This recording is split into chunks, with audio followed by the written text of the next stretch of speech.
Allez, Sud Radio, c'est bon à savoir, c'est l'un des symboles de notre pays, de la France. Chaque année, nous mangeons 10 milliards de baguettes. Oui, le pain qui fait partie de notre alimentation de base. Mais quels sont les meilleurs pains pour notre santé? Pour nous éclairer, je reçois Béatrice de Rênal. Bonjour. Bonjour. Et merci d'être avec nous ce matin sur Sud Radio. Vous êtes nutritionniste, fondatrice de Nutri Marketing. Béatrice de Rênal, quand on achète son pain à la boulangerie, c'est vrai que c'est pas souvent indiqué la composition nutritionnelle. Qu'est-ce qu'on va retrouver le plus souvent dans le pain qu'on va acheter comme ça à la boulangerie ? Alors justement, c'est un peu ça le problème, c'est que rien n'est marqué dans une boulangerie, autre que éventuellement c'est un pain artisanal, mais ça ne dit rien de ce qu'il a dans le ventre en quelque sorte. Donc en fait, effectivement, c'est un petit peu la nébuleuse. Et ce qu'il faut savoir, c'est que le pain, c'est un excellent aliment, à condition qu'il soit fait avec de la farine complète, avec éventuellement plutôt du levain que de la levure lambda. Et voilà, maintenant, il faut un petit peu acheter les yeux fermés, ou en tout cas, vous pourrez poser la question à votre boulanger. Qu'est-ce qu'il faut poser comme question au boulanger, au-delà de savoir si c'est du pain au levain, pain complet? Qu'est-ce qu'on va demander par ailleurs? Alors, est-ce que vous savez que la baguette que vous trouverez chez le boulanger, elle contient jusqu'à 14 additifs différents? Donc additifs ou améliorants différents, donc par exemple de la farine de fèves, de févrole, de la vitamine C, et puis d'autres choses qui sont beaucoup moins agréables. Donc ça, vous pouvez poser la question. Et puis après, sinon, il faut vous renseigner. Vous pouvez regarder, malheureusement sur Internet, c'est Open Food Fact, ou bien vous regardez là, vous aurez la composition vraiment. Mais en général, sinon, il faut prendre des pains qui sont faits au levain, donc plutôt par des artisans qui achètent de la farine et qui la traitent eux-mêmes, plutôt que d'avoir des farines qui sont déjà additivées quand elles arrivent chez le boulanger. Donc, il faut vraiment poser des questions, il faut faire le détective. Le levain en particulier, c'est vrai qu'on en parle beaucoup en ce moment. On dit que c'est vraiment bon pour la santé, le pain au levain. Concrètement, alors, c'est pas une question d'être bon pour la santé, c'est que lorsque vous avez un levain et une bonne farine, vous n'avez pas besoin de mettre rien d'autre dedans. Et à ce moment-là, vous avez du vrai pain comme on faisait avant. Et donc, ça vous évite d'avoir tous ces améliorants, par exemple. Et simplement parce que le pain au levain, il faut plus de temps pour le faire.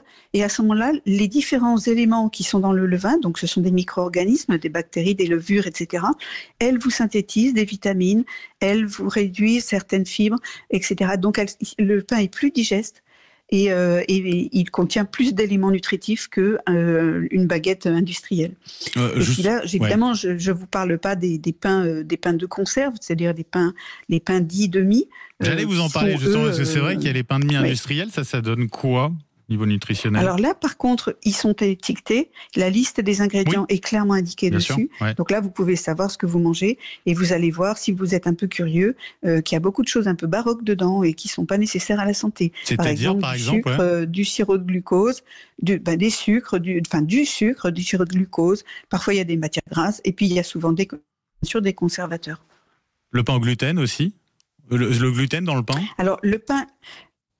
Oui, mais le gluten n'est pas un poison. Le gluten, c'est la protéine naturelle du blé, donc il ne faut pas lui en vouloir. Et le gluten, c'est ça qui fait justement, qui permet de faire lever le pain. Donc il faut évidemment manger du gluten dans du pain, ça c'est normal. Hein. Le pain sans gluten, en revanche, eh bien c'est un pain qui est fait avec des farines par exemple de maïs ou de riz, qui ont encore moins d'intérêt nutritionnel et dans lequel il y a encore plus d'additifs de façon à faire un simili-pain. Donc si vraiment vous n'êtes pas allergique au gluten, il y a très très peu de gens en France qui sont allergiques au gluten. Hein. Donc en tout cas pas tous ceux qui disent... Beaucoup qui le pensent, qui le disent, mais peu au final. Voilà. Donc en fait, moi je vous déconseille de prendre des produits sans gluten si vous n'avez pas de très très bonnes raisons médicales de ne pas l'en vouloir. Au moins c'est clair. Pour ceux qui font un peu attention à leur ligne, l'été qui se rapproche, on limite forcément la consommation de pain ? Alors, quand vous voulez perdre du poids, vous limitez la consommation de tout. Mais par exemple, vous mangez la même chose que d'habitude, sauf que vous en mangez, on va dire 20% de moins. Et là, vous allez voir, ça va aller tout seul, vous allez maigrir, rentrer dans votre maillot de bain, et puis et vous n'aurez aucune carence. Vous avez, voilà, c'est le meilleur conseil que je puisse vous donner ce matin, c'est ça. Et ben voilà, et on rentrera dans notre maillot de bain, tout tranquillement. Voilà. Mais vous avez aussi... Oui, allez-y. Vous avez aussi la possibilité d'acheter un maillot de bain un peu plus grand. Oui, ça peut être une solution. Il n'y a pas de problème là-dessus. Béatrice de Rênal, merci d'avoir été avec nous ce matin sur Sud Radio, nutritionniste, fondatrice de Nutri Marketing. Très bonne journée à vous.